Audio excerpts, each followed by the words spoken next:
இன்றைக்கி ரொம்பவே easy and டேஸ்டியான பச்சை பயிறு கிரேவி தாங்க பார்க்க போகிறோம். எப்படி செய்கிறதுன்னு பார்க்கலாங்களா?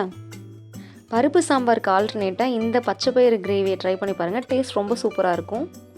இது செய்கிறதுக்கு ஸ்டவ் ஆன் பண்ணிவிட்டு ஒரு கடாயில் எண்ணெய் சேர்த்துக்கலாம். எண்ணெய் காஞ்சதும் சீரகம் சேர்த்துக்கலாம். இஞ்சி பூண்டு பேஸ்ட், வெங்காயம் சேர்த்து வதக்கிக்கலாம். இப்போது தக்காளி சேர்த்துட்டு நல்லா வதக்கிக்கலாம்.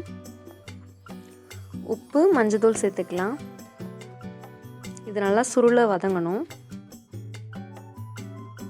இது கூட மிளகாத்தூள் சேர்த்துக்கலாம். சாம்பார் பொடி சேர்த்துக்கலாம். இது நல்லா வதங்கட்டும்.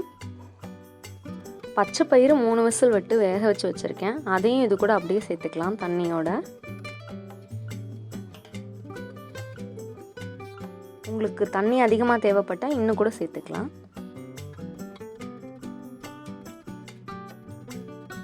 இது நல்லா கொதிக்கட்டும். இப்போது கொத்தமல்லி தூவி இறக்கிடலாம். அவ்வளோதான், ரெடி ஆகிடுச்சு. சுட சுட சாதத்தோட இந்த பச்சை பயிறு கிரேவியை வச்சு சாப்பிட்டு பாருங்கள். டேஸ்ட் ரொம்பவே நல்லாயிருக்கும். வீடியோ பிடிச்சிருந்தா லைக் பண்ணுங்கள், ஷேர் பண்ணுங்கள். மறக்காமல் நம்ம சேனலை சப்ஸ்கிரைப் பண்ணிக்கோங்க. நெக்ஸ்ட் இன்னொரு வீடியோவில் பார்க்கலாம். அது வரைக்கும் ஹாப்பி குக்கிங். பாய்.